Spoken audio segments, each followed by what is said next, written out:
Politician from South Carolina is endorsing me.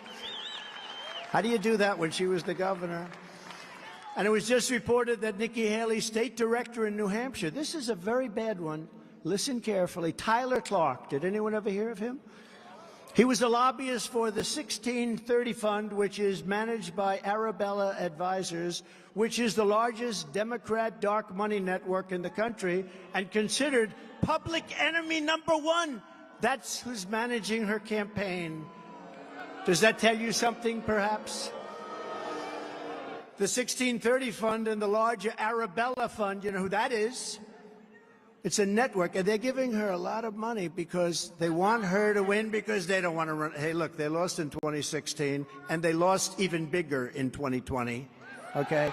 And they don't want to do it again. They want to run against Nikki. And you've seen the polls. We're the only one that beats Biden, not because Biden's good, because he's terrible, but they have an automatic 38%. Automatic. I don't want to go what group because I actually think we're going to get a lot of union votes, okay? That's good. But they have groups of people that automatically. So if you're this podium, you get 38%. And he's polling right now at 34. That's very hard to do.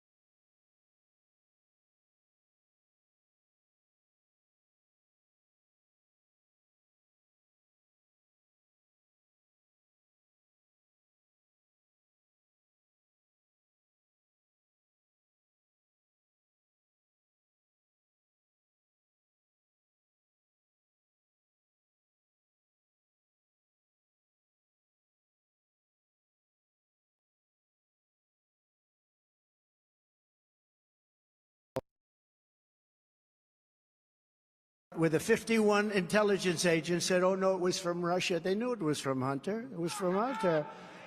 In other words, Nikki Haley is using radical Democrat money to fund the radical Democrat campaign operation that she's running in order to try and do things. You notice I haven't even mentioned the name of Ron DeSanctimonious yet because I think he's gone.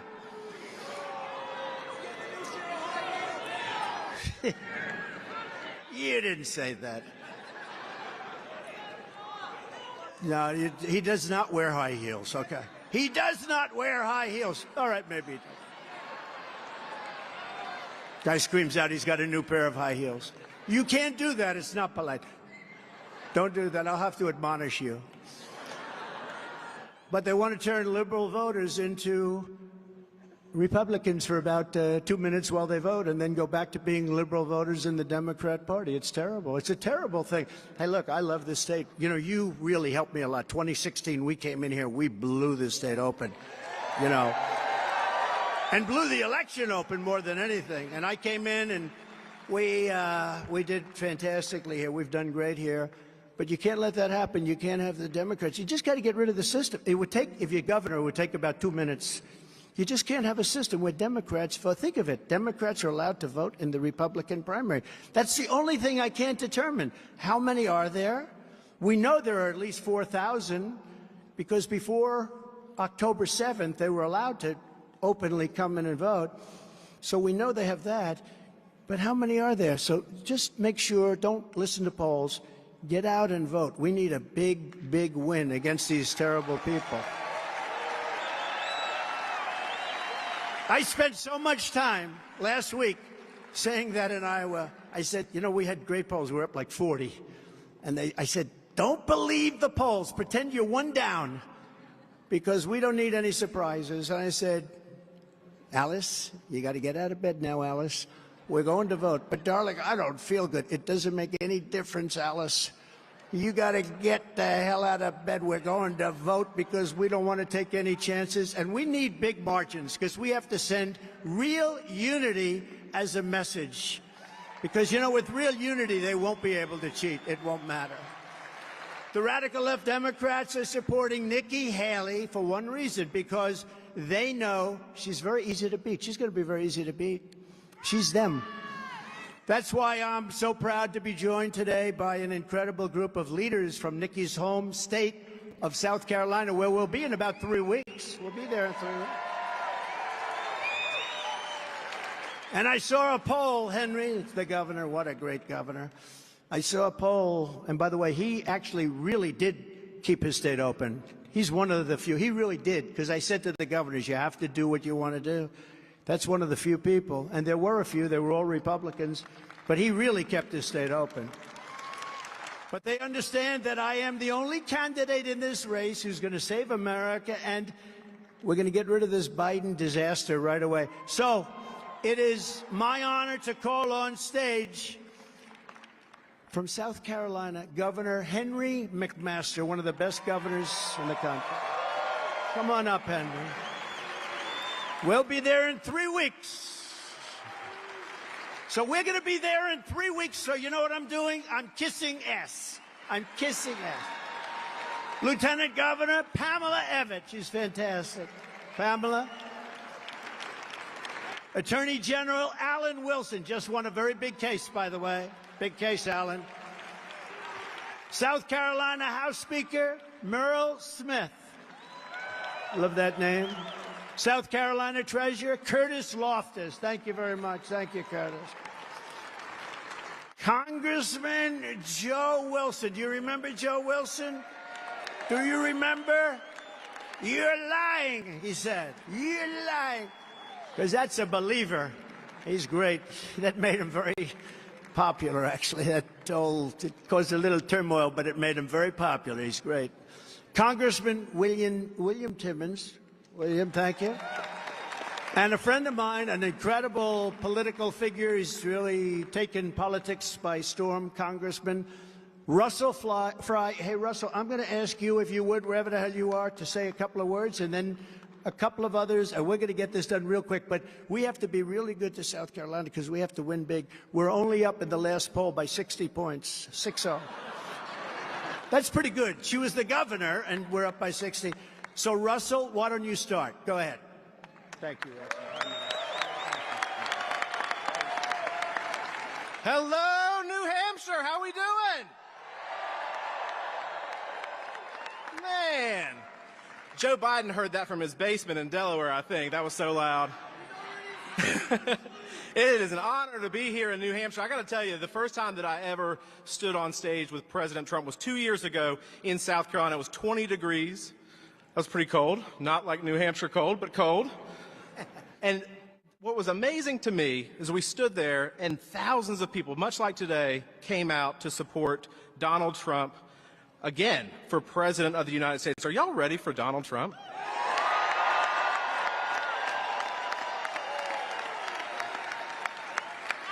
So my name is Russell Fry, Congressman from Myrtle Beach, South Carolina. Who's ever been to Myrtle Beach?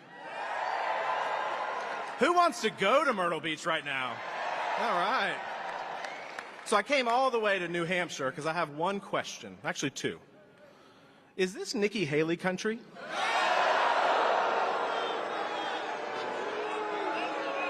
Or is this Donald Trump country?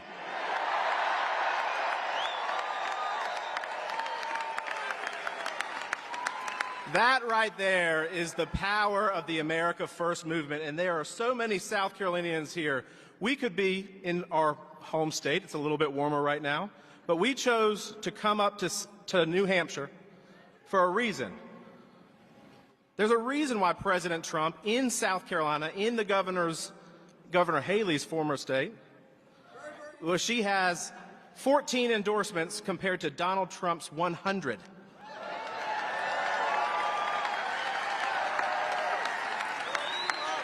So, do we want somebody who's controlled by the big donors and the Wall Street special interests? Or do we want someone who fights every single day for hardworking Americans?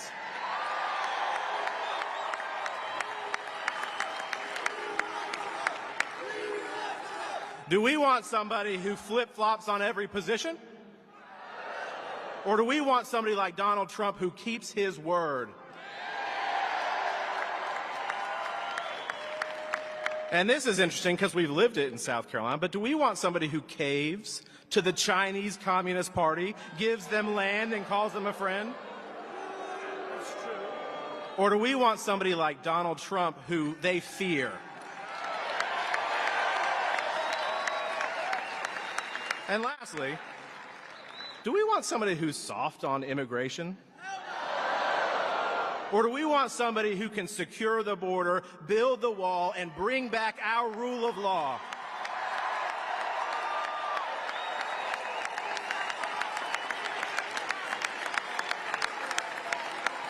Well, Mr. President, I think the choice is pretty clear with this crowd. They want Donald Trump back in the White House.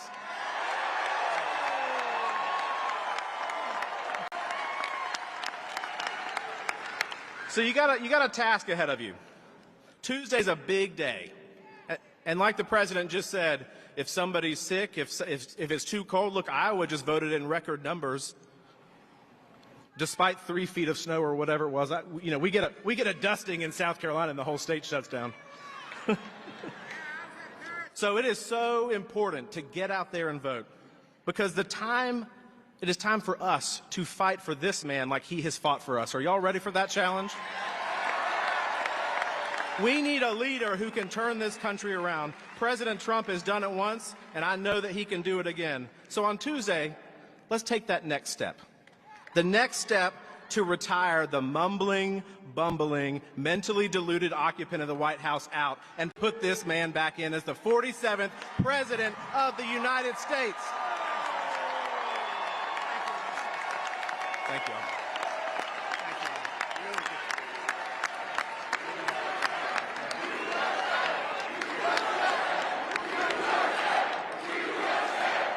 Way to go, New Hampshire!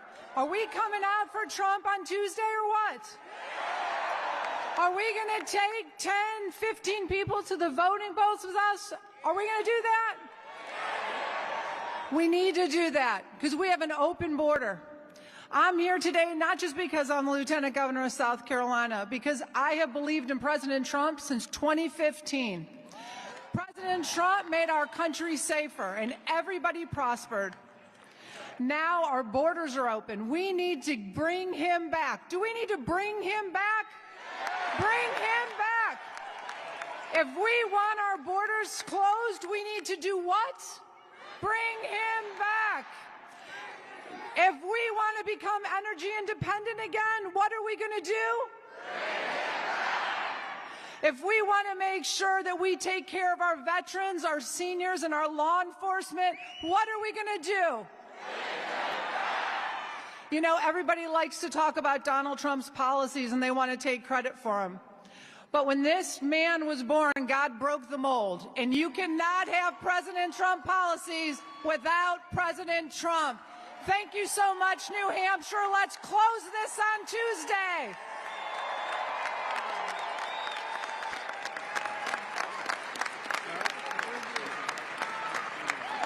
Hello, New Hampshire. I love your motto, live free or die. Do we feel like we've been living free for the last 4 years?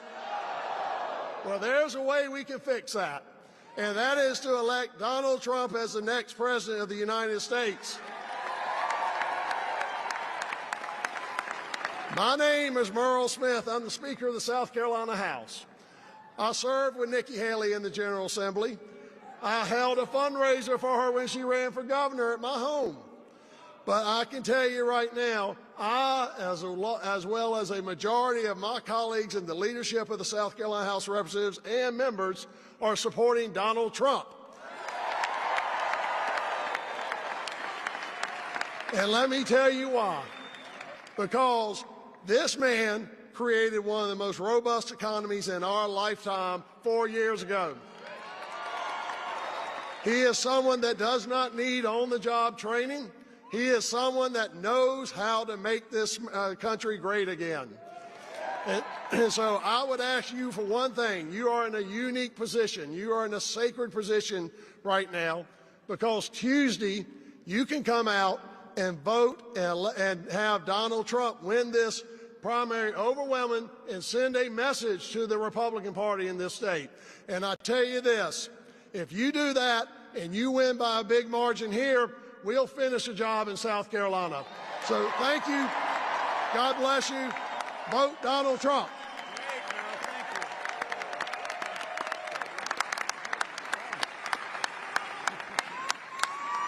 All right, y'all. I'm the last one of us that's going to speak. I'll be very brief. Y'all know what the plural of y'all is? All y'all. Well, I want to tell all y'all why we all are here. I don't know if you noticed, but all the statewide elected officials in South Carolina, we call them constitutional officers, are for Trump. Except one, she's a rookie and she'll figure it out before long. Our 2 U.S. senators and the vast majority of the people of South Carolina want Donald Trump. So that's why we are here. We are here for one reason. We're here for one reason. You've heard those great philosophers, the Spice Girls. Tell us what you want, what you really, really want. Well, that's what we're here to do, to tell you what we in South Carolina want, what we really, really want. And there he is. Right there. I got more. He's short. All right, I got 4 short reasons. We want Donald Trump. Why? To protect our borders, return the illegals, and build a wall. That's reason number 1. Reason number 2, get the woke out of our military and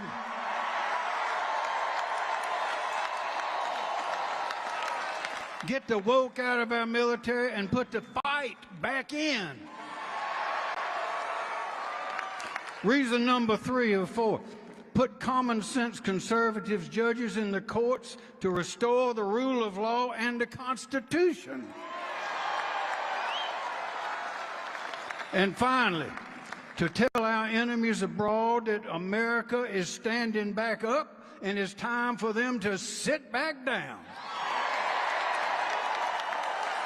New Hampshire is for Trump. South Carolina is too. We'll see you at the finish line.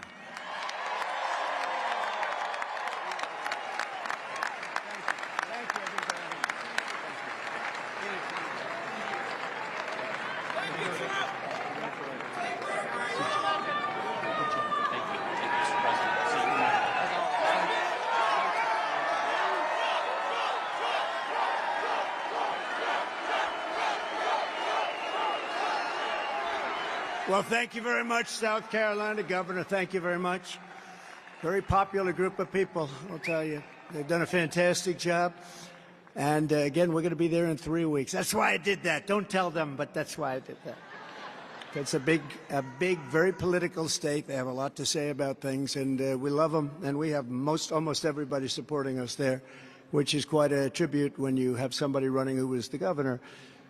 To the people of New Hampshire, all you need to know about Nikki Haley is that every globalist, liberal, Biden supporter, and never Trumper is on her side. And virtually every single leader, that's not too many people, by the way, in our home state of South Carolina is on our side. We have almost everybody. And I can say that for Texas. I can say that for Michigan. We just had a great poll today from Michigan. We're up 11 points. So hard. The auto workers. They don't want to see cars being built in China. It's very simple. In Texas, we're up by 18 points. Can you believe this? I don't mean on her. I mean on Biden I'm talking about. Same thing with Michigan. No, we're up almost everywhere, all over the country. We're way up on Biden, and we're going to keep it that way because I actually think it's going to get worse. I think we've never had more danger in our country than we have right now. We have a serious danger of going into a World War III, and we think the election is going to be close. It's 10 months, a little more than 10 months. That's a long time. These guys can screw things up very, very rapidly. And you see it starting already. You see it starting. There's conflict all over the world. Remember, Israel would have never happened. Ukraine would have never happened. You wouldn't have had inflation. China wouldn't be talking about Taiwan. But here are just a few of the toxic positions that make Nikki and Ron DeSanctimonious completely unelectable. Haley said she wants to raise the Social Security retirement age to match life expectancy, which means that she wants it to go up to about 77. Is everybody happy with that? It's not going to happen with us. 10 years before you collect 1 penny of benefits you've worked your entire life. Can't do that to people. DeSantis voted 3 times to raise the retirement age very substantially on Social Security. He voted when he was a congressman, when he was at about 3 until I endorsed him, and then he won because I endorsed him, and then he said, yeah, I'll run against him. Why not? 4 years later, I said, that's nice.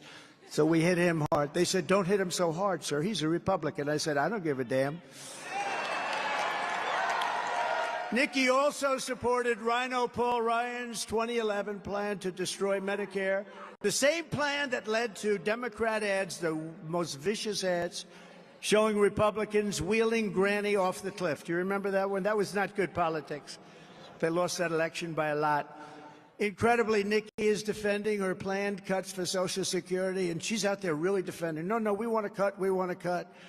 You can't do it. We have a really wealthy nation. We have more liquid gold under our feet. We're going to drill, baby, drill. We're going to make so much money. We don't have to play with things like they're talking about. Like DeSantis, Nikki Haley supports a 23% national sales tax. Think about that. This is death. This is death for a candidate. The world doesn't know that.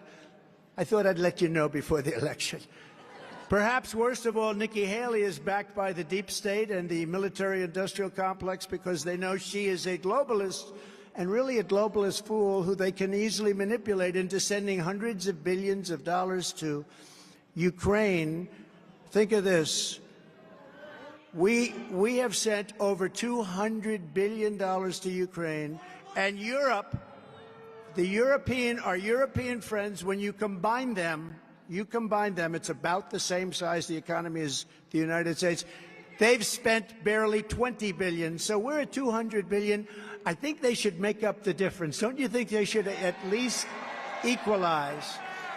I did that with NATO. We were paying and they weren't. We're defending them and we're paying the bills. And I said, nope, unless they asked me, does this mean that if Russia attacks us, you will not defend us? I said, are you paid up? Well, let's say we're not, then I'm not defending you. And the money came pouring in. The money came pouring in. So our borders remain wide open. We had the safest, best borders in history 3 years ago. Now we have the worst borders anywhere in the world. I don't believe there's ever been borders like this.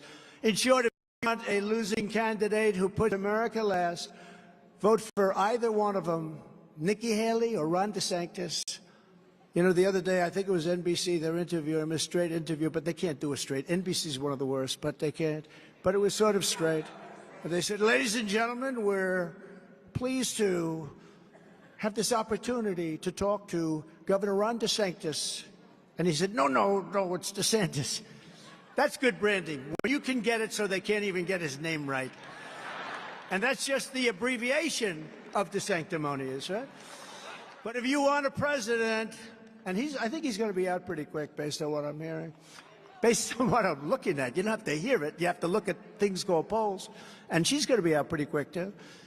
But if you want a person that puts America first, there's only one person that you can vote for, and that's Donald J. Trump. And you saw that for 4 years. We have the greatest economy in the history of our country. On day one of my new administration, I will seal the border and I will shut down the invasion of millions of people that are coming through into our country. 3 years ago, we had the most secure border in U.S. history. We built 561 miles, far more than I said we were going to be able to build. And this is after fighting Mitch McConnell, Paul Ryan, and the Democrats. Sometimes you wonder who was worse. You know what I did? I took it out of the military. I said, listen, this is an invasion. I'm taking it out of the military because with Congress, it's like, unless you're a Democrat, they suck a lot of money out of Republicans that vote wrong. We got to be very, very careful with that. Very, very careful. But I took it right out of the military. We built it, and we built like nobody's ever. You know the wall, the way it looks, right? That's exactly what they wanted. Border Patrol. Brandon Judd, phenomenal person. You take a look at, does anyone ever hear, do you ever hear of Tom Homan? Is he Central Casting? He said, President Trump, both of them, everybody said it, the greatest president in history for the border. We had that thing so good. All Biden had to do is stay on the beach, just stay on the beach. But he broke it all up. But we built the border wall. We got Mexico to give us 28,000 soldiers free of charge. Thank you very much, Mexico. I love the president. He's a great guy. But he wasn't exactly happy about that. He was not happy about that. Under Biden, the USA has been turned into a dumping ground for the entire world. Now, you know, I see signs flashing back there, and it sort of depends if you want it. It's a Saturday night. Do you want this to be the long version or the short version?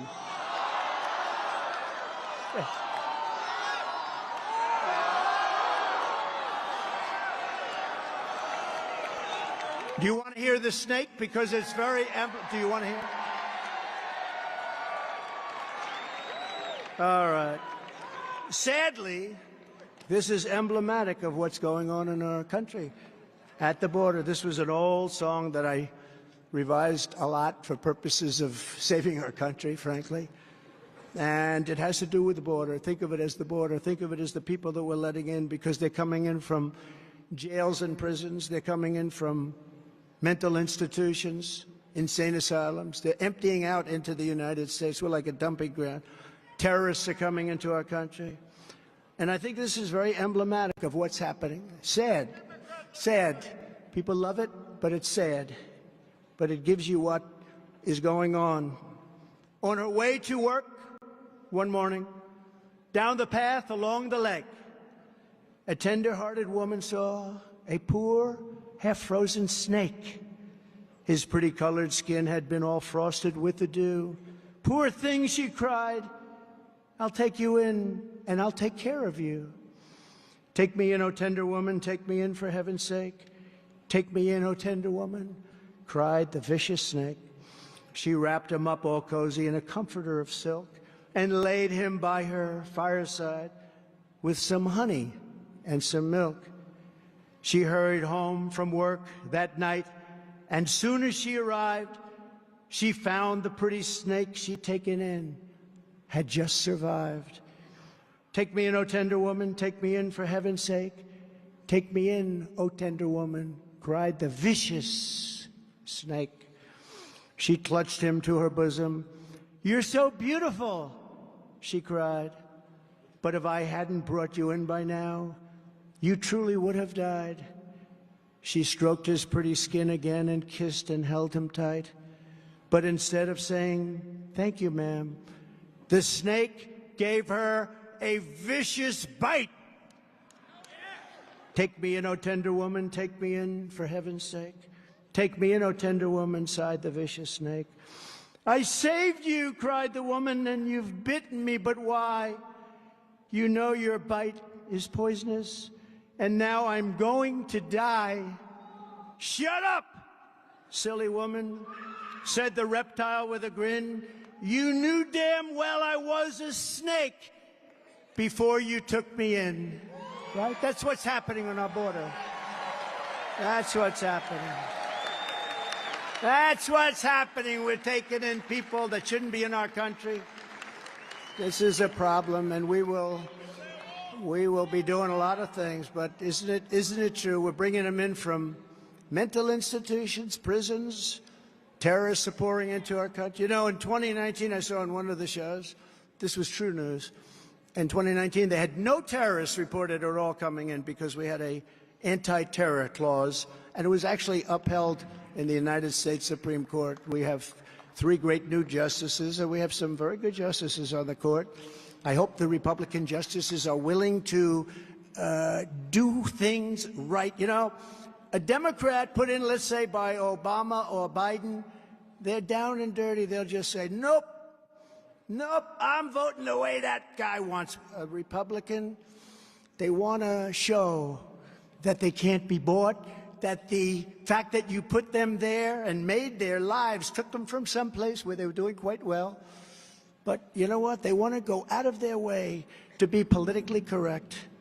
This country has to do things right. They cannot worry about political correctness anymore. They can't do it.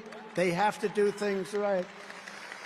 So you have some votes coming up. The Colorado decision where, as you know, although I would say almost unanimous, even radical left, crazy Democrats, you say you can't take the vote away from the people. And in this case, we're leading everywhere. We're leading with the Republicans. We're leading with Democrats. We're beating Biden by a lot. And if Biden gets in, you know, they want to substantially expand the Supreme Court, which would be a terrible thing. But you have to understand, we have to get down to business, or we're not going to have a country left. We need two things in our country, so important. We need two things. We need strong borders, and we need free and fair and honest elections. The other vote they're taking is going to be on immunity for the president. And this isn't just me. This is all presidents. They have to be given immunity. Otherwise, they're going to be unable to act. Anything they do, if it goes wrong, even if it goes right, the opposing party, and you see that now, where you have these people, they're crazy. They're absolute. The opposing party will indict them for anything they do. So a president has to be given immunity. And this has nothing to do with me. This has to do with every single president. As an example, when Biden gets out, I mean, has that guy got a list you could go after? But you have to give a president immunity. Otherwise, take a look at Harry Truman. He wouldn't have done, if you think Hiroshima, not exactly a nice act, but it did end the Second World War, probably. Right? Nagasaki, he wouldn't be doing that. He said, I don't want to do that because my opponents will indict me. You have to give a president full and total immunity. And, you know, I liken it to a little bit police. You have to give them back their authority and their power because our country is crime-ridden. And when you do that, you're going to have a rogue cop. You're going to have a bad apple somewhere along the line. Very, very few, surprisingly few, but you're going to have some. And what they're doing is they're trying to protect so much against that crime is rampant all over the place. And, you know, the police are incredible, and the firemen and everyone else, but they're incredible. These are incredible people, and they want to do their job, and they're not allowed to do it. Just like the Border Patrol wants to do their job. They're not allowed. They're under orders. You'll lose your house. You'll lose everything you have. You'll lose your family, your wife, family, husband, family. You're going to lose everything if you do it. If you act when they see people walking out of the stores carrying televisions, don't do it. Don't touch them. Don't do anything. We have to go back to being a country of law and order. Have to do it. And you will have, very seldom, but you will have the rogue, we call it the rogue cop, the bad apple, and perhaps you'll have that also with president. But there's nothing you can do about that. You're going to have to give the president, you're going to have to allow a president, any president, to have immunity so that president can act and do what he feels and what his group of advisors feel is the absolute right thing. Otherwise, you're going to have presidents that are totally impotent, and we've had enough of them already. We've had enough of them already. So having immunity is so important, and I hope the Supreme Court has the courage to do that, because otherwise you're just not going to be in a very strong position very long. It'll totally change our country, in my opinion. That's how bad it would be. Upon taking office, I will terminate every open border policy that Biden and the Biden administration put on and begin the largest deportation operation in American history. To stop the deadly drugs that are poisoning and pouring into our country, poisoning our people, I will deploy the U.S. Navy. We are going to impose, and we had the, you know, we were at a 38-year low for drugs coming in too, not just people coming in for drugs, and now we're 9 times more. Drugs are just pouring in. We fought that hard. We spent millions of dollars on equipment that could detect. You know what the best detection, though, is? A certain type of German Shepherd. You can spend millions of dollars on drug-detecting equipment, and it's not as good as a great certain type of German Shepherd, like they're flawless. Can you imagine dogs? We all love dogs, right? It's a great thing. But the Navy's going to impose a full fentanyl blockade on the waters of our region because it comes from every different way. And I had a deal with President Xi of China, And when the election turned out the way it turned out, we got more votes than any sitting president in history, and we lost by a whisker. Bullshit. Bullshit. You know, we got more votes. We got more votes, Henry, than any president in the history of our country. Any president. And bad things happened. But President Xi and I had an agreement. He was going to give maximum penalty to anybody making fentanyl in China and sending it over here. That means the death penalty, because they have the death penalty. That's why they don't have any drug problem. In China, they have the death penalty. Singapore, other places. Where you have the death penalty, you have no drug problem. It's a very simple thing. So I don't know that our country is ready for it. But each drug dealer kills on average 500 people during his or her lifetime. And I know what it is because I have so many friends. And even if you lose somebody without that, just lose somebody. We had it this last week. I lost my mother-in-law, and she passed away, peacefully passed away. It's a very hard thing to take. But think of what happens when you lose a child or anybody to fentanyl. It's a horrible thing. And we had it just about set, and when that was going to go into existence, and then when these guys came, they didn't care about that. They didn't know about it. They didn't want to bother with it. That would have been one of the most important things we did. I'll get it done again. President Xi will do it again. I guarantee you that. The drug cartels are waging war on America, and we will destroy those cartels. We have to destroy. You know, it's war. I believe we're losing 300,000. Not, you know, they say 91,000. That's not 91,000.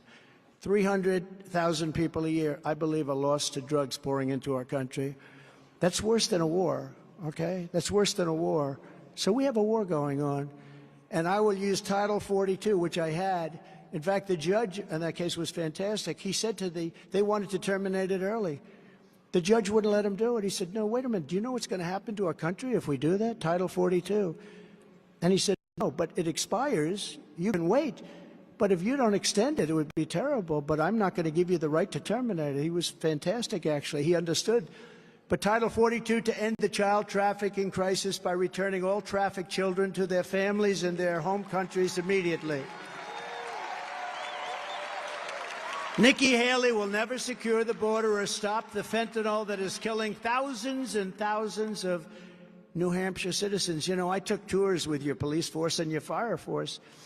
And a big part of what they do in New Hampshire, I don't know what it is with New Hampshire, but you probably have per capita the worst drug situation in the entire country. Why don't you try getting a new governor? That would help, okay?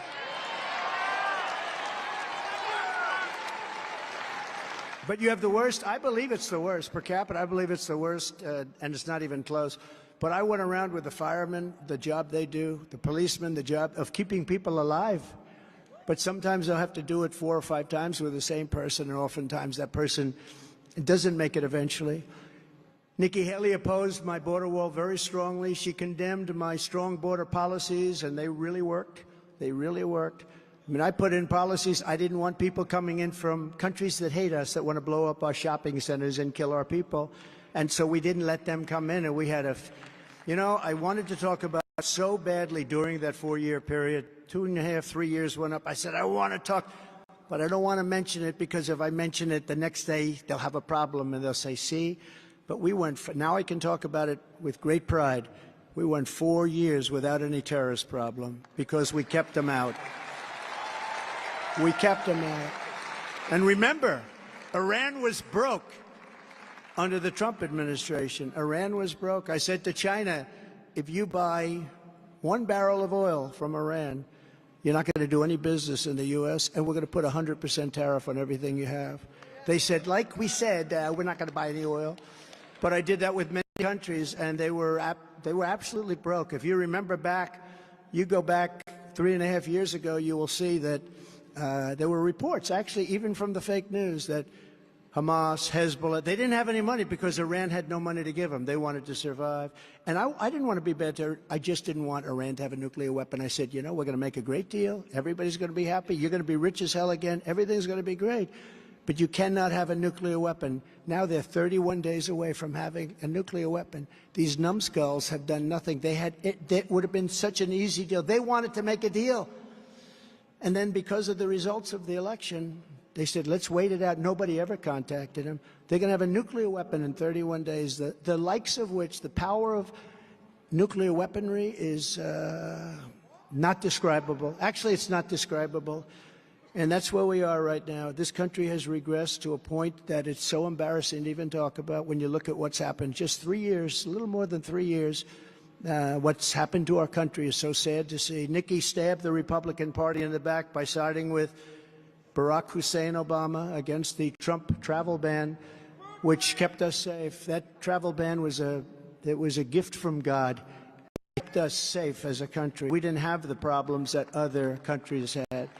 Biden and his thugs are desperate to stop us because they know that we are the only ones who can stop them. We're the only ones that can stop them. You know, this is the greatest movement in the history of the United States. There's never been a movement like this. Never been a movement like this. Never. In an interview yesterday, a very sad interview actually, Attorney General Merrick Garland, head of crooked Joe Biden's Department of Injustice, actually stated that he wanted to speed up the so-called election integrity witch hunt against President Trump. And I say, if he wanted to do that, why didn't they file the lawsuit 3 years earlier? Because they wanted to have it right smack in the middle of the election. You know, when it comes to, they want to start the trial. And I think it's going to be delayed very substantially because of all the things you see happening, including what's happening in Georgia with the horrible case of Fannie Willis. It's actually pronounced Fannie. It's F-A-N-I, but you pronounce it Fannie, a little French accent there. Fannie. But that's a terrible thing. But so Merrick Garland, I didn't think he'd be like this because I understood it, you know, looked at him. To me, he was a very respected judge, very respected for a long time. I never thought this would happen with him. He was liberal, but he was a respected guy, and I never thought this would happen, but he wants to speed it up. But I say they want to speed it up. They could have started it 3 years ago. 3 years ago. This would have been over 2 years. And now they want to speed it up. You know why they want to speed it up? Because I'm leading in the election. This is election interference at a level that nobody has ever seen before. It's because they know that I did nothing wrong, and they want to get going. And it's, by the way, what the hell ever happened to the Biden boxes deal? What's with Biden boxes? Where did that ever go? They kept saying Trump, they raided Mar-a-Lago. You remember they raided my home. How would you like to have your home raided? Nice home. They raided my home. Whatever happened? Remember he kept classified documents under the wheels of his Corvette? He loves that Corvette. In an open garage with no security. Whatever happened? Let's check that. Whatever happened to Biden, the Biden box? He had massive numbers. He was taking stuff when he was a senator, which that you're not allowed to do. I was protected by the Presidential Records Act, by the way. But whatever happened to that boxes deal with Joe Biden? And why isn't Garland going after the ones who rigged the 2020 election? Why is he always going after the ones who are complaining about the rigging? They only go after the ones complaining. Now we have to have honest elections in all these cases. Biden and Garland were weaponizing law enforcement for really high-level election interference. That's what they're doing now. He's got nothing he can run on. He always says, Donald Trump is a threat.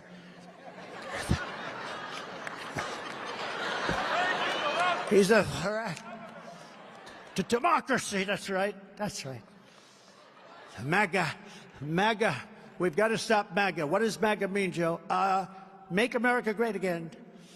We got to stop Make America Great. Think of it. We've got to stop Make America Great again. But I don't do too much imitation of him because every time I do it, every single time, they have it on television, like fake NBC, fake CBS, fake ABC, not to mention CNN, MSDNC, and Fox.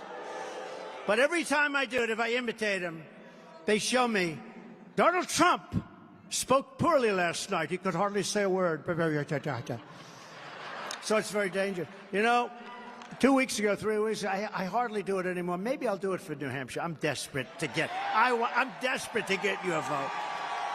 I'm desperate to get your vote. Maybe I'll do it. But I don't do it because what they do is, if I'm sarcastic, or like a lot of times I'll say, and President Obama is doing a lousy job, meaning that Obama's running the show. They'll say, Donald Trump doesn't know who our president is. No, no. Because cognitively, you know, I don't know if you saw, but a few months ago, I took a cognitive test. My doctor gave me. I said, give me a cognitive test just so we can, you know, because you know what the standards were. And I aced it. I also took one when I was in, but I also took one when I was in the White House. No, I'll let you know when I go bad. I really think I'll be able to tell you, because someday we go bad. But, you know, I've had, and they always say, like Haley, she talks about, yeah, we don't need 80-year-old. Well, I don't mind being 80, but I'm 77. That's a big difference. Big difference. But I have people, I have one friend who became a very rich man, became a billionaire. His whole life he didn't do well. He was in a certain business, didn't do well. He turned 80. He made $1 billion between the age of 80 and 90. He made all his money from 80 to 90. They always like to mention age. It's not age. Different people, different strokes, right? But what it is think of that. Made all of his money. I know people that are 90. I know one person, 94 years old, a phenomenal. His mind is as sharp as it's ever been. I feel my mind is stronger now than it was 25 years ago. Is that possible? I really do. Now, Biden can't say that. Look, you know he can't say that. You know he can't say that. You know there's something going on. But when I imitated, so a few weeks ago, I imitated, because as you know, he can never find the stairs. You know how many stairs? 1, 2. We have 2 on the side. 3, 4, there's one back here, and then there's an emergency. So you got like 6 or 7. This is not a big platform. So I imitated it, and everybody had a great time. You know the way he finishes the speech? The speeches usually last about 2 minutes, yeah? That's right. Thank you. 2 or 3 minutes. They're not long. This is not Winston Churchill. He used to speak for never have so few done so much for so many. You know what that was about the Spitfire? He was a slightly good speaker. But this isn't Winston Churchill. But they last very, very short periods of time because the energy runs low. You know, it's got a something going on there. The key with him is to get him going for a long period of time. Let's see how it looks. But when he leaves, do you ever notice he always points? He goes, thank you.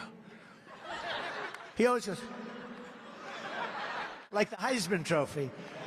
And then, but he leaves, and so they had a wall. We'll pretend that's a wall back there, but they had a wall. I don't think there's a stair in the back, so he would find that area instead of. But you know what?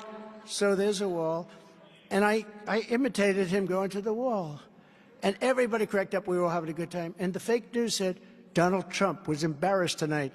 He couldn't find his way off the stage. Can you believe? No, no. They are the most dishonest people. You know the thing where we talked about a dictator. Donald Trump wants to be a dictator. So Sean Hannity, who's a fantastic guy, by the way. Sean Hannity, I did a town hall with him 2 weeks ago. And he said, all right, let's put this to rest. He thought he was doing me a favor. And I wanted to be cute. I always got to be cute. He said, you don't want to be a dictator or anything, do you? I said, Sean, I only want to be a dictator for one day.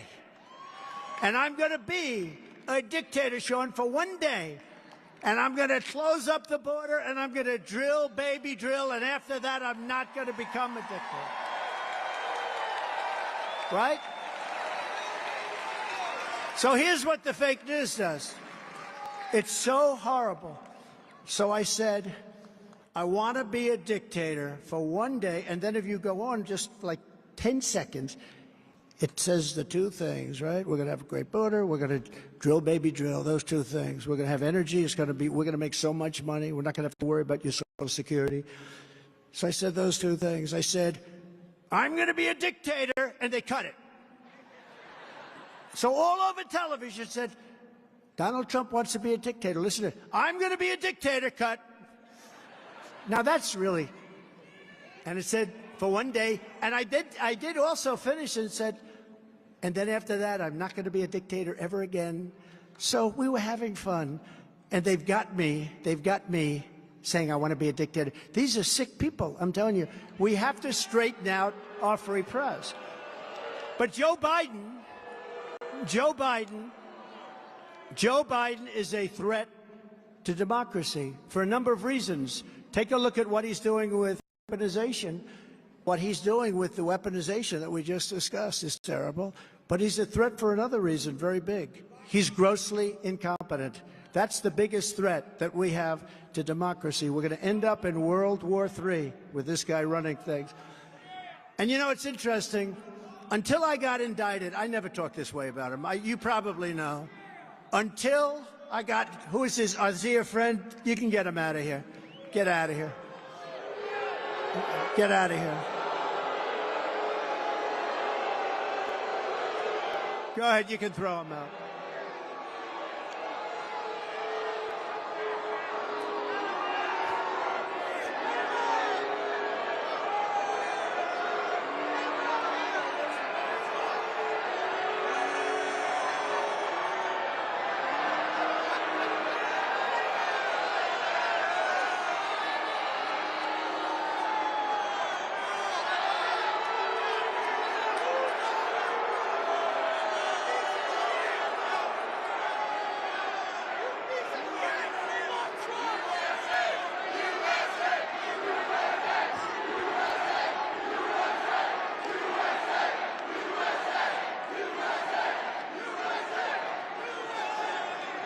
Well, now we know that politics is getting serious, so now we know we're getting serious. Now, he's just a disturbed person. Remember that used to happen all the time? People used to call for it. Where is that? We want it back. But no, probably we're really now into political season, and that is happening. It's happening, and the people in this room know what, and he probably knows too.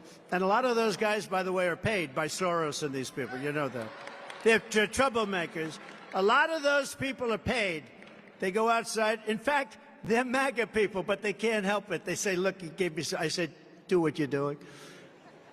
This is only happening, all of this, because all of the weaponization, because we're leading so much in the polls, especially if you look, we're leading her by a lot. Ron is probably finished.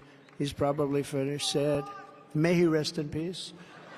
In the new Redfield-Wilton poll, just came out a little while ago, it's Trump 72%, Haley 9%, and DeSanctimonious 9%. But that's why you have to get out and vote, though. We have to keep those margins. In Nevada, we're going to be there next week. You know what we're going to get in Nevada? 100% of the vote. 100. You know why? They looked at the polls and they decided we're not going to play there. So next week is Nevada, a great state, and DeSanctimonious just announced he's pulling out of Nevada. In South Carolina, you just saw all of the leaders, just about everybody. We have almost everybody. Respected pollster, very respected guy, Tony Fabrizio. Have you ever heard of him? He's Italian by persuasion, I think. But you know, he's a great pollster. John McLaughlin, great pollster. We have some great pollsters. Tony Fabrizio has it here. 64, think of it. Trump at 64%, Haley at 25%, Ron DeSantis. What the hell happened to him? 8%. We're leading in New Hampshire, but take nothing for granted because polls only matter if you get out and vote. You have to get out and vote. The polls can be so destructive. You know, I used to get polls like in Wisconsin. They said Trump is down 19 points. Washington Post, ABC, Washington Post, ABC Fake News, Washington Post. And they used to go, and they had me down actually 18 points. Trump is down 8. I said, it can't be. Wisconsin's a great state. I just gave a speech. We had 38,000 people. There's no way I'm down 18 points. And our polls said we were doing well there. I ended up winning that state. And I went to John McLaughlin, the great pollster. I said, how can they say I'm down 18 and I end up winning in the election, winning it? I said, why don't they say 5 or 4 or 3? He said, because at 3 or 4 or 5, you go out and the people say, I'm going to go and vote. At 19 or 18 or 17, they say, darling, let's stay home. And who can blame them? They don't want to go out and vote. But when you're down like anything below 5, and he taught me this, I didn't realize it, so they'd rather ruin their reputation. They'd be down 18 points, something like that. So they'd rather ruin their reputation for the next cycle than say he's down 2% or he's up 1% or whatever it is. I ended up winning. But I said to him, what does that mean? He said, you would have won by much more, because many people, when they saw 18%, they stayed home. The pollsters are just as dishonest as these people back here, which is saying a lot. We're also dominating crooked Joe Biden in the general election. We're up 8 points over Biden in the new Rasmussen poll that just came out, while Nikki Haley is getting clobbered in that poll. The radical left Democrats rigged the presidential election of 2020, and we're not going to allow them to rig the presidential election of 2024. Every time the radical left Democrats, Marxists, communists, and fascists indict me, I consider it a great badge of honor. Because, I mean, it's so true. It's so true. These people, what they do, it's really backfired on them, I guess. Because I'm being indicted for you, and never forget, our enemies want to take away my freedom, because I will never let them take away your freedom. I will never let that happen. They want to silence me because I will never let them silence you. And in the end, they're not after me, they're after you. I just happen to be standing in the way. I am in the way. I always will be. We're delighted to be joined tonight by Hillsborough County Attorney John Coughlin, Belknap County Sheriff Bill Wright, RNC National Committeeman Bill O'Brien, Congressman, he's a very low-key individual, Congressman Matt Gaetz. Hello, Congressman. Where's Matt Gaetz? Hello, Matt. I didn't know you were going to be here, Matt. Wow. Hi, Matt. And a man who is the greatest mayor in the history of New York City, and with great courage, Rudy Giuliani.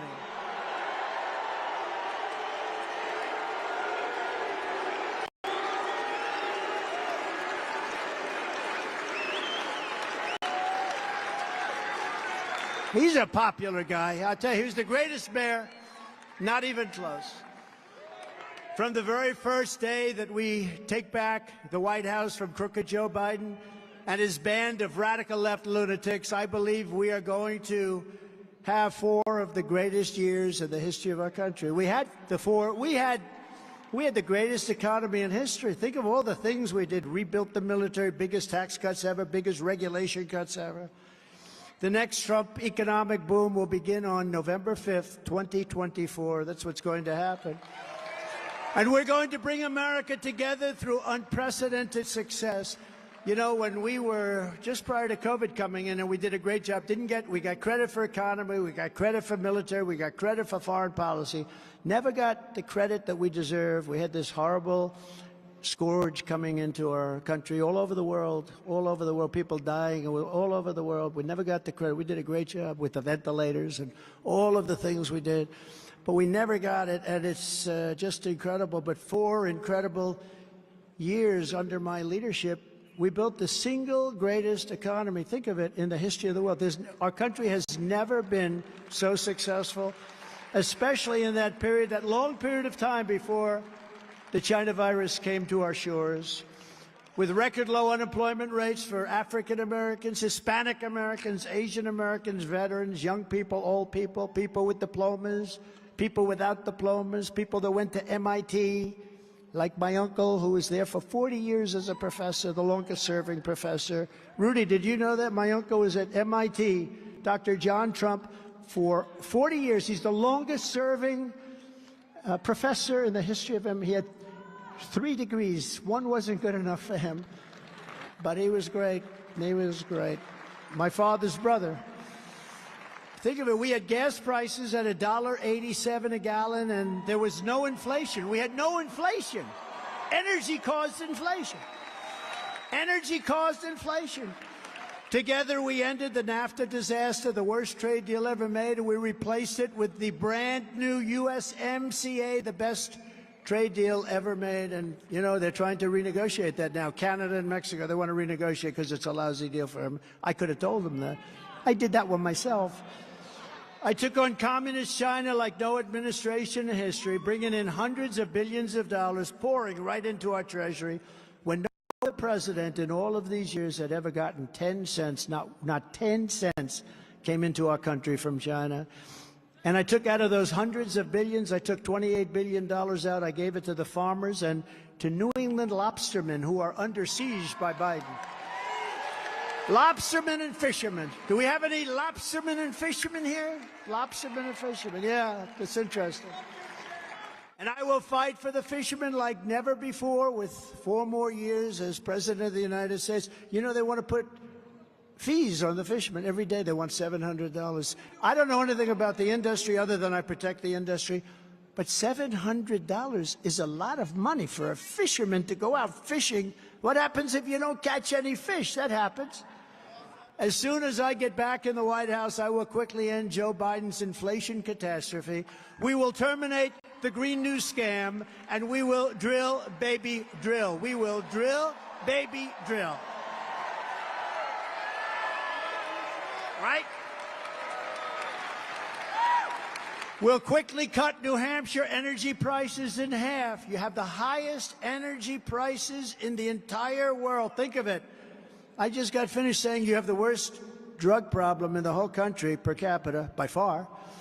But you also have the highest energy. Those are 2 bad statistics. Those are 2 bad statistics, Sununu. Those are 2 very bad, and it shouldn't be that way. You have the highest energy prices in the entire country by a lot. I will cut them in half within my first year in office because we have plenty of energy. It's right there. On day 1, I will end crooked Joe Biden's insane electric vehicle mandate. This week, 17 retired military officials stated that Biden's electric vehicle lunacy is a threat to national security. And by the way, they don't work well in cold weather. And they don't go far. That's true. They don't go far.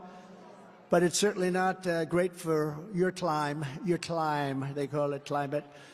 Well, Biden is pushing the largest tax hike in American history. I will make the Trump tax cuts, the biggest tax cuts ever, bigger than Reagan. I will make them permanent. We're going to make them permanent. You know, they expire in a year. They expire in a year. We have to make them permanent. The Democrats will fight. If they're not made permanent, it's a tremendous tax increase, and we're not going to let that happen. And I will once again cut a record number of job-killing regulations. You know, some people, I went to some of my friends or people, in some cases they're not my friends, they're my enemies. I hate them. But they're big business. I said, what was more important for you, the tax cuts or the regulation cuts? Every single one of them said the regulation cuts. Can you believe it? I was surprised, actually. But we cut regulations at levels that nobody's ever seen. We cut more regulations than any president in history before, by far. Before I even arrive at the Oval Office, shortly after we win the presidency, we win all together. We're going to win. We will have the horrible war between Russia and Ukraine settled before I take office. President-elect, I'll get it settled. I know Putin. Get along with him. I know Zelensky, get along with him. We're going to settle it. That's a tremendous problem that would have never, think of it, the sad, would have never happened. You know, it's one thing you settle. You can never make a settlement like you could. If we could have done settlement, we didn't even have to do, Putin would have never done it. We didn't even have to do a settlement, but we could have made a settlement. All those cities would be thriving now, the beautiful golden domes that are ripped down, 1,000-year-old buildings that are ripped down. You can never replace it. All those lives that are lost. The lives that are lost are so much greater than what you're being told. The lives are, it's just tremendous. I'll get it solved. I'll get it solved before I even get into office. We will restore peace through strength, and they understand that. There's a great man, a great leader in Europe, Viktor Orban. He's the prime minister of Hungary. He's a very great leader, very strong man. Some people don't like him because he's too strong. It's nice to have a strong man running your country, but he was being interviewed a month ago. It was an incredible statement. In fact, I should use it in an ad, but we don't take ads. So far, we haven't needed them because we're doing well. But we should use it. But Viktor Orban, one of the most respected, one of the toughest leaders, one of the most respected. They said, what's going on? The whole world is burning. He said, what's going on is Trump is no longer in office. When he was in office, China was afraid of him. He used the word afraid. I'd rather say respect. But he said China was afraid of him. Russia was afraid of him. I ended the Russian pipeline. Remember? That was the biggest thing they ever did. I ended it. It was dead. And then Biden came along, and the first week he approved it, going all over Europe. But he said when Trump was president, they said, what would you do? He said, I would do whatever is possible to get Trump elected president again, and everything will stop. So I was very honored by it. Right?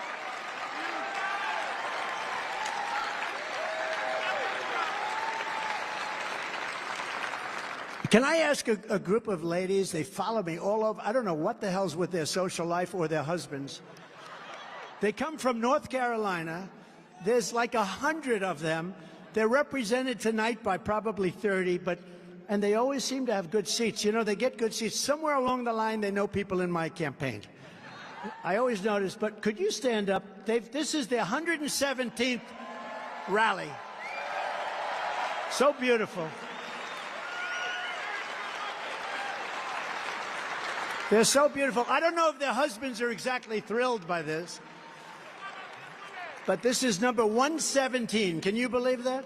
And then, of course, we have front row Joes. They follow me all over the place. I can't get rid of these guys. Thank you, fellas. Thank you very much. So honored. So honored. Are your marriages still good? Probably better, right?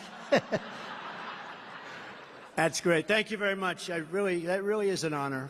117. I'm the only candidate who can make this promise to you, and I will make it, and I will keep it. I will prevent World War III. We've never been so close. You just have to check out your news.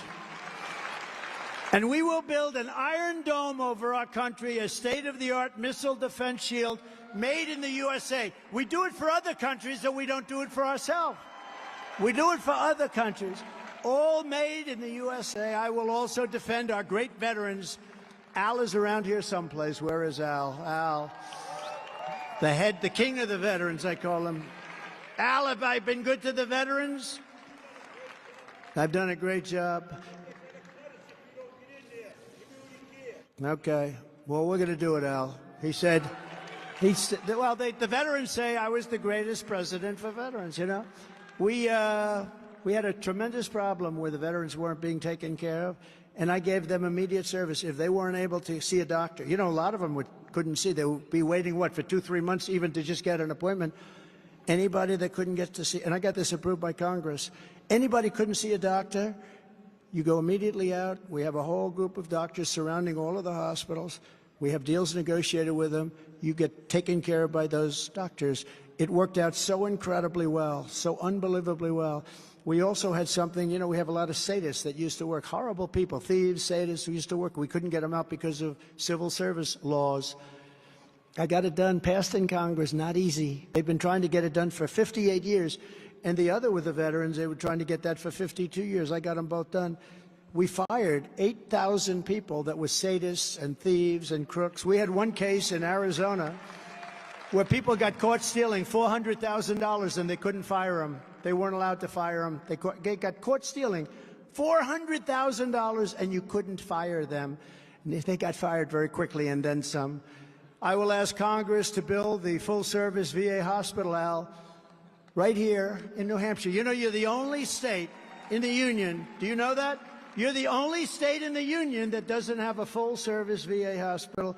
And we have had such an incredible relationship with your state. We are going to build a hospital for our veterans right here in New Hampshire. You just have to give me the location, give me the best location.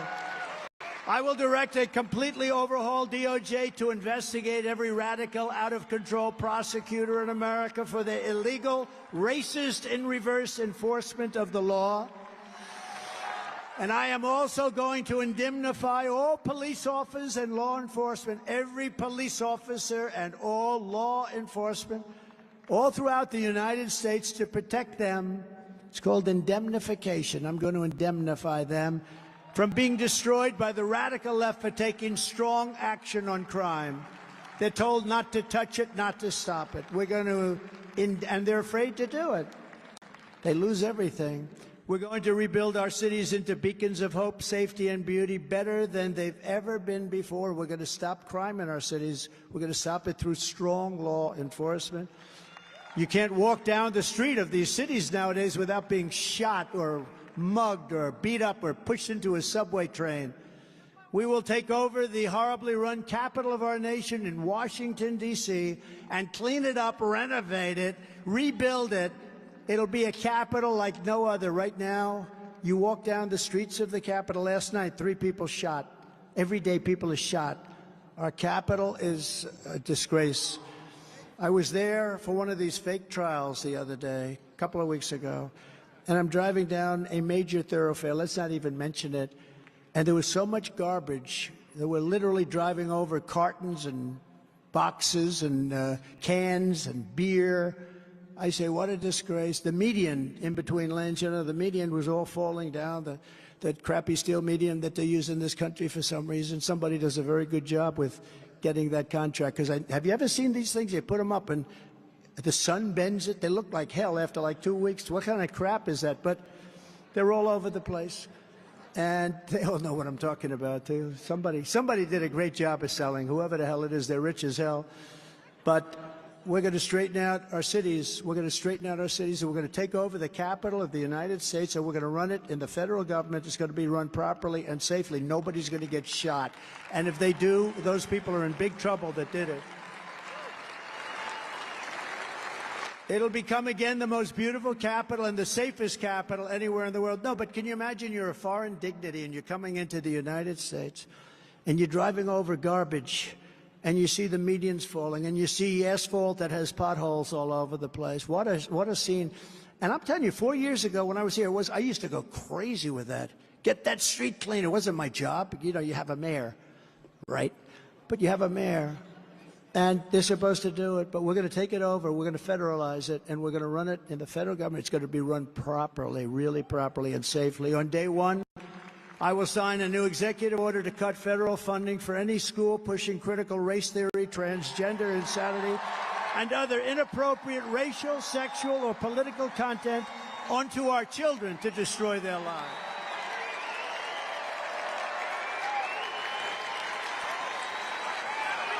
And I will not give 1 penny to any school that has a vaccine mandate or a mask mandate.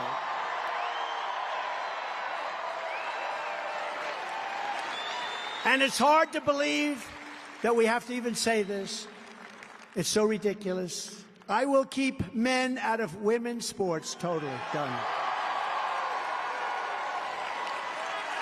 And as I did for 4 years, perfectly, I will fully uphold our great Second Amendment. We have to. We have no choice. And I will never allow the creation of a central bank digital currency. Do you know what that means? It's a big deal. We will protect innocent life, and we will restore free speech again in our country. I will secure our elections, and as I said, our goal will be one-day voting with paper ballots and voter ID. But until then, Republicans must win. We have to win. You have to get out and vote on Tuesday. If you took the 10 worst presidents in the history of the United States and added them up, they would not have done near the destruction to our country as Joe Biden and the Biden administration has done. If you look at what they've done on our border, what they've done to our military, what they've done to everything, look at interest rates. We used to have the lowest interest rates ever. Now we have the highest. Nobody can buy houses. What they've done to this country is incredible, and especially having to do with crime and other such things. The border is one of the great catastrophes, I think, in the world. The border is one of the greatest catastrophes that have ever happened, and embarrassments. And then you go back again to Afghanistan. I defeat ISIS totally. They said you couldn't do it. It would take 4 or 5 years. They did it in 3 months, right? General Raisin Cane, right? Do you ever hear that, sir? Good general. We have some great generals, I'll tell you. You don't see them on television, though. So if you want to save America, then this Tuesday, January 23rd, you must vote for a man named Trump. Did you ever hear of him? And as I said earlier, the details, and just take it down just in case you want some, but we can't take, we have to get everybody, nh.donaldjtrump.com. So in conclusion, who the hell wants this to end? I don't want it to end. I had a friend, you know, he wanted to become a politician. He's a very successful guy, one of the most successful people. I don't want to get him embarrassed, and he wants to be a politician. I said, what's the problem? Why don't you do it? Just go ahead, do it. You'd be good. You have a lot of money. You've done that.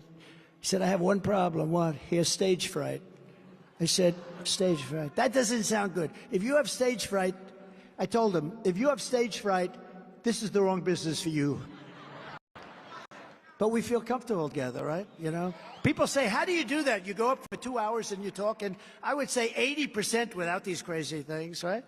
But how do you do that? And I say, there's such love in the room. I really mean this. It's easy, because there's such love in the room. It's like not that hard to do, believe it or not. I don't know. Thank you. It's true. There's so much love. Together we're taking on some of the most menacing forces and vicious opponents our people have ever seen. We've never seen anything like it. But no matter how hateful and corrupt the communists and criminals we are fighting against may be, you must never forget this nation does not belong to them. This nation belongs to you. This nation belongs to you.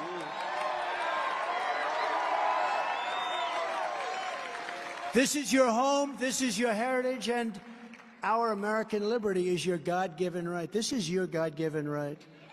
From Concord to Conway, from Plymouth to Portsmouth, and from Meredith to Manchester, you inherit the legacy of red-blooded New Hampshire patriots who live by that immortal motto, live free or die. Have you heard of that before? We stand on the shoulders of American heroes who crossed the ocean, settled a continent, tamed the wilderness, laid down the railroads, raised up the greatest skyscrapers in the world, won 2 world wars, defeated fascism and communism, and made America the single greatest nation in the history of the world.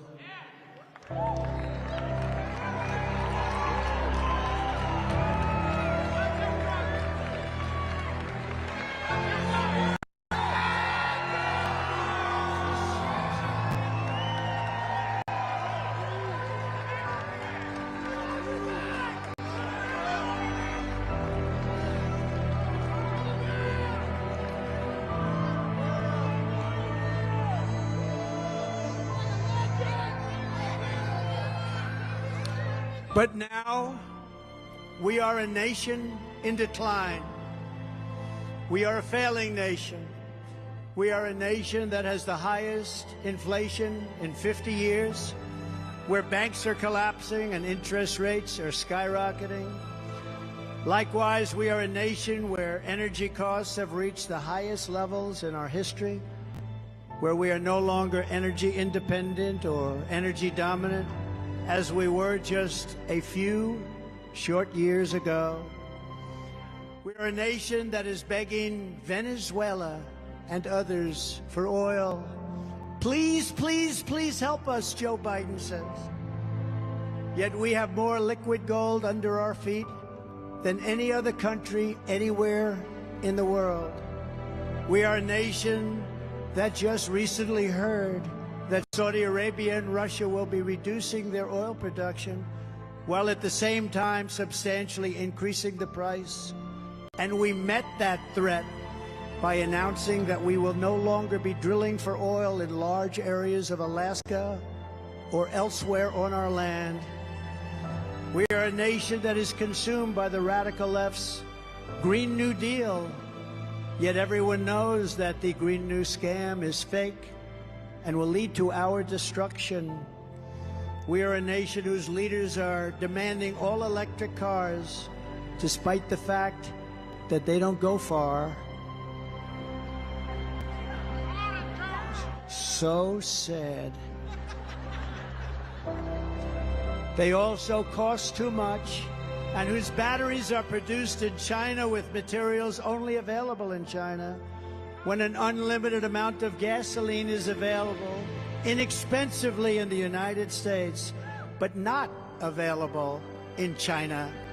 And now we are a nation that wants to make our revered and very powerful Army tanks the best anywhere in the world, all electric, so that despite the fact that they are also not able to go far, fewer pollutants will be released into the air as we blast through enemy territory in an environmentally friendly way. And they also want to make our jet fighters with a green stamp of energy savings, though losing 15% efficiency, but allowing us to keep our enemy's atmosphere clean of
respected us. They were afraid of us.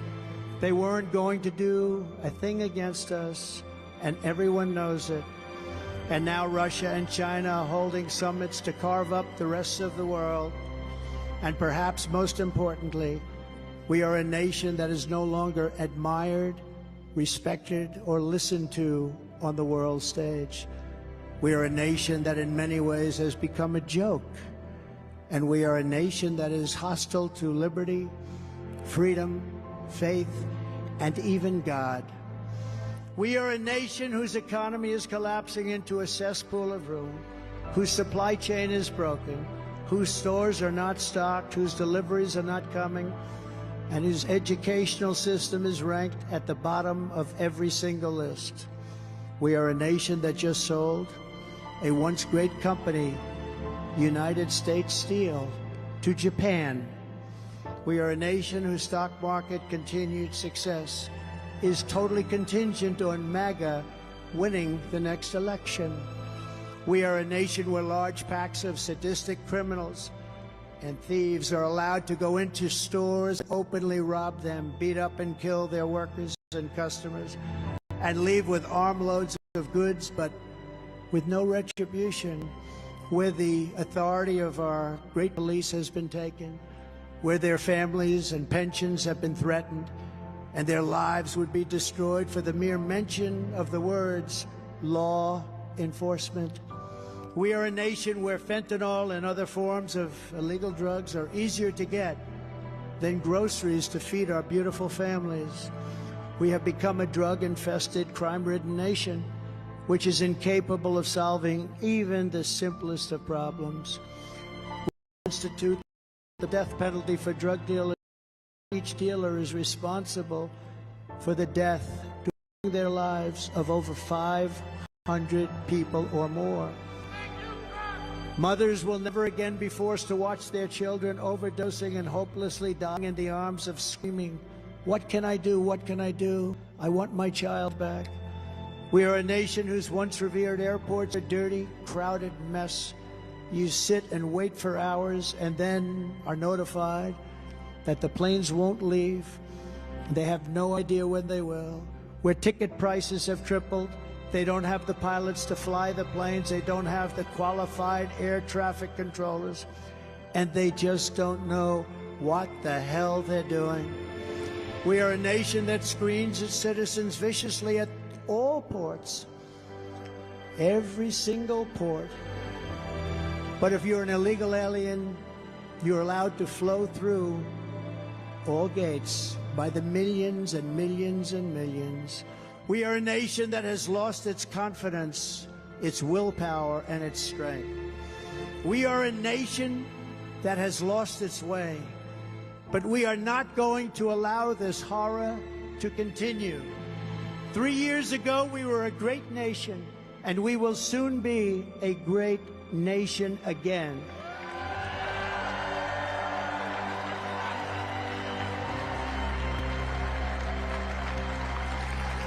It was hard-working patriots like you who built this country, and it's hard-working patriots like you who are going to save our country. We will fight for America like no one has ever fought before. 2024 is our final battle. With you at my side, we will demolish the deep state. We will expel the warmongers from our government. We will drive out the globalists. We will cast out the communists, Marxists, and fascists. We will throw off the sick political class that hates our country. We will rout the fake news media. We will drain the swamp.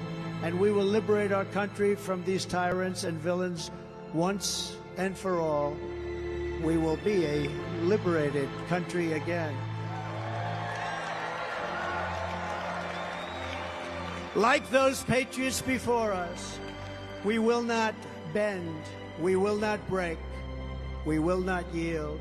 We will never give in, we will never give up, and we will never, ever back down. With your support, we will go on to victory, the likes of which no one has ever seen before. We will evict crooked Joe Biden from the White House, and we will take back our country on Election Day 2024.